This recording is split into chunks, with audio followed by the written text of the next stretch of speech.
అధికారం పోయినా నా రాజారెడ్డి రాజ్యాంగమే నడాలని మొండికేసుకొని కూర్చున్నా.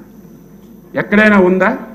శాసనసభకు నేను వెళ్ళడానికి ఇష్టం లేదు, అచ్చెన్నాయుడు గారు, చంద్రబాబు నాయుడు గారు, లోకేష్ గారు నన్ను కొచ్చిలేసి ఇబ్బంది పెడతారు, లేకపోతే కావాలని రఘురామకృష్ణరాజు గారికి డిప్యూటీ స్పీకర్లో పెట్టి నన్ను అవమానపరుస్తారు అని చెప్పి నువ్వు శాసనసభకు రాకపోతే మాకేం అభ్యంతరం లేదు. నాకు ప్రతిపక్ష పాత్ర, ప్రతిపక్ష నాయకుడిగా హోదా ఇవ్వలేదు కాబట్టి నేను రావడం లేదని మాట్లాడుతుంటే ఈ రాష్ట్రంలో ఇంకా ప్రజలు అటువంటి వ్యక్తి మీద ఆలోచన చేస్తుంటే నాకే ఆశ్చర్యం వేస్తుంది. తెలీదా? ప్రతిపక్షం అంటే తెలీదా? ప్రతిపక్షానికి ఎన్ని సీట్లు రావాలో తెలీదా? ఆ సీట్లు రాకపోతే ప్రతిపక్ష హోదా ఎవరని ప్రతి ఒక్కరికి తెలుసు. అయినా అడ్డంగా మాట్లాడి నేను ప్రతిపక్ష హోదా ఇస్తేనే శాసనసభకి వెళ్తామని అడ్డగోలుగా మాట్లాడుతున్నాను. ఒక వారం 10 రోజుల నుంచి ప్రభుత్వం ప్రజాస్వామ్యబద్ధంగా 5 మాసాలు చూశాం. చంద్రబాబు గారి నాయకత్వంలో 5 సంవత్సరాలు ఇబ్బంది పడ్డాం. కానీ వారిలాగే మనం కక్ష సాధింపు చర్యకు దిగితే, వాళ్ళలాగే చర్యకు ప్రతిచర్య చేస్తే ఇప్పటికే ఈ రాష్ట్రం నష్టపోయింది. మనం కూడా అదే విధంగా చేస్తే మన రాష్ట్రానికి భవిష్యత్తు ఉండదు. మనం ప్రజాస్వామ్యబద్ధంగా చేద్దాం. ఎవరు చట్టాన్ని వ్యతిరేకించినా, చట్టం వ్యతిరేక నిర్ణయాలు తీసుకున్నా చట్ట ప్రకారమే ముందుకెళ్దామని 5 మాసాలు సహనంతో, ఓర్పుతో ఉన్నాం. కానీ వైసీపీ నాయకుల్లో మార్పు రాలేదు. అనునిత్యం ఏ సోషల్ మీడియా చూసినా, ఎక్కడ ఎవరు మాట్లాడినా మా ముఖ్యమంత్రి గారు, ఉప ముఖ్యమంత్రి గారు, మా లోకేష్ బాబు గారికి, దళిత హోంమంత్రిని చూడకుండా ఇష్టానుసారంగా బండబూతులు, వినడానికి వినలేనటువంటి మాటలతో సోషల్ మీడియాలో పోస్టులు పెడుతుంటే,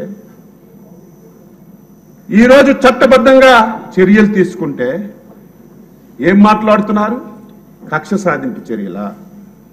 ఆ రోజు మేము నీ కుటుంబం మీద తప్పుడు మాట్లాడలేదు, నీ పార్టీలో ఉన్నటువంటి మహిళల మీద తప్పుడు మాట్లాడలేదు.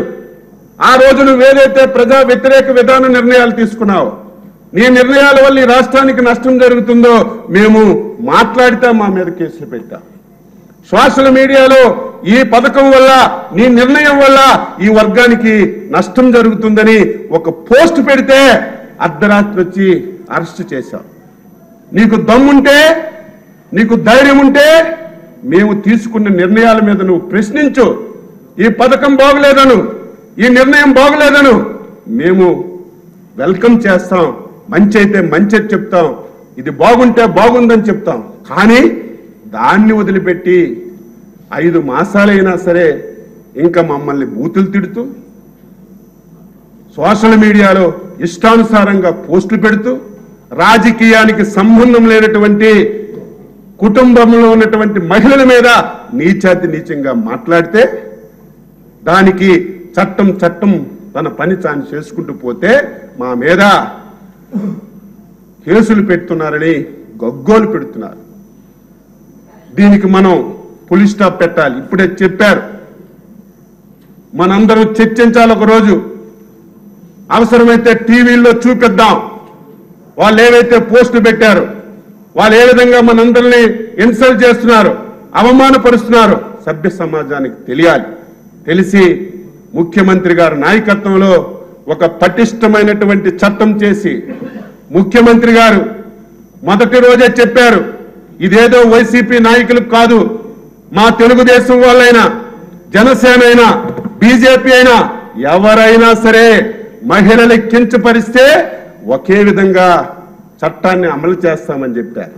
నువ్వు అలా కాదే, కక్షగట్టి ఆ రోజు మమ్మల్ని ఇబ్బంది పెట్టిన విషయాన్ని ఒక్కసారి మీ ద్వారా రాష్ట్ర ప్రజలకు గుర్తు చేస్తున్నారు. కొన్ని బ్లూ మీడియా వాళ్ళు ఆయనకి ప్రతిపక్ష హోదా ఇవ్వాలని రాస్తున్నారు.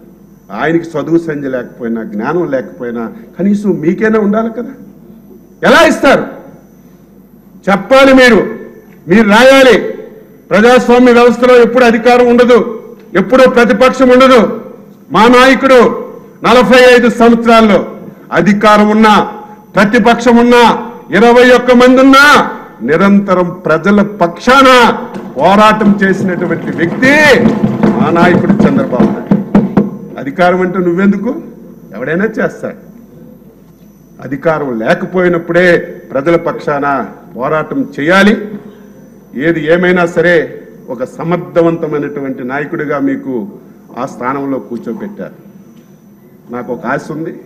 5 సంవత్సరాలు ఒక్క రోజైనా నేను కోరుకున్న వ్యక్తి ఇక్కడికి రావాలి, మీరు ఆ స్థానంలో ఉండాలి, నాకు 1 గంట సమయం ఇవ్వాలి.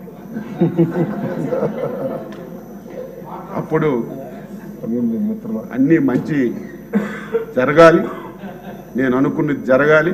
నేనేదో గంట సమయం ఇస్తే వాళ్ళలాగా బూతులు తిట్టాను, వాళ్ళలాగా వల్గర్గా మాట్లాడను. నేను 6 సార్లు ఎమ్మెల్యే. ఎప్పుడైనా సరే సీనియారిటీ వస్తే అన్ని మార్పులు వస్తాయి. 25 సంవత్సరాలకు ఎమ్మెల్యే అయ్యా. ఆ రోజు నాకు చాలా కోపం.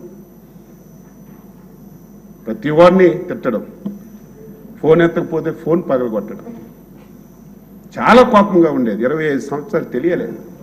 ఈరోజు 6 సార్లు అయ్యారు. కోపం అనే నరమే లేదు. ఎవడేమనుకున్నా సరే మంచి అయితే తీసుకుంటాం, చెడు అయితే వదిలేస్తాం, మంచి సలహా అయితే అమలు చేస్తామని అనుభవంతోనే ముందుకు వస్తుంది.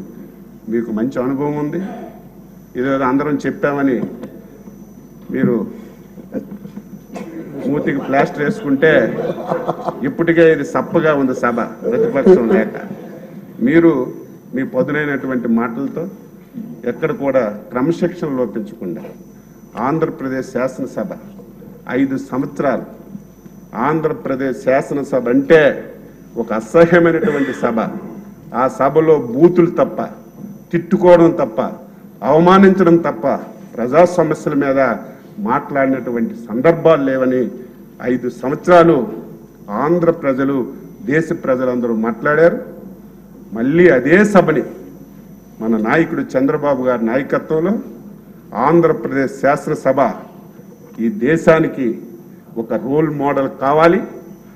ఆంధ్రప్రదేశ్ మళ్ళీ పునర్నిర్మించడానికి ఇది ఒక వేదిక కావాలి.